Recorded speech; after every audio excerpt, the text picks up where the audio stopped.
దేవి సమేత వెంకటేశ్వర స్వామి పవిత్ర ఉత్సవాలని ఎంతో ఘనంగా నిర్వహిస్తున్న ఆలయ కమిటీ సభ్యులందరికీ అదేవిధంగా పండితులందరికీ కూడా నా ఉదయపూర్వ నమస్కారం. ఎందుకంటే మన పవిత్రోత్సవాలకి చిన్న తిరుపతితో పెద్ద తిరుపతితో మనం వెళ్ళి ఆ స్వామిని దర్శించుకోవడానికి చాలా ఇబ్బంది పడుతూ ఉంటాం. టికెట్ కూడా దొరకని పరిస్థితుల్లో ఆ స్వామి తాడేపుడు వచ్చి మనందరికీ దర్శనం ఇచ్చారని అలా మనం అనుభవించుకోవాల్సిన భగవంతుడు ఎక్కడో లేడు, మనలో ఉన్నాడు. మనం చేసే ప్రతి మంచి కార్యక్రమం భగవంతుని యొక్క ప్రతిరూపంగా మనం భావించాలి. మనం చేసే ప్రతి దుర్మార్గమైన చర్యను కూడా భగవంతుడు గమనిస్తాడనే భయంతో మనం భగవంతుడి పట్ల ఉండాలి తప్ప ఇవన్నీ నాకు తెలుసు అనుకుంటాం మనకు మూర్ఖత్వంగా.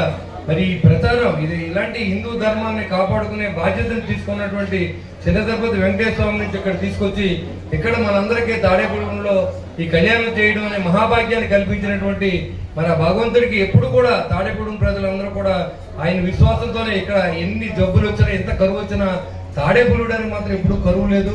ఎంతో మంది వేలాది మంది చనిపోతే ఇక్కడ 10లోనూ 5లోనూ చనిపోయిన సందర్భం మన కరోనా సందర్భం చూసాం. అంటే భగవంతుడు మనతో ఉండి మనం నడిపిస్తాడనే విషయాన్ని అందరూ గమనించి ఈరోజు భగవంతుడి పట్ల మరి శ్రద్ధ భక్తులతో ఈ కార్యక్రమాలను చేపడతారు.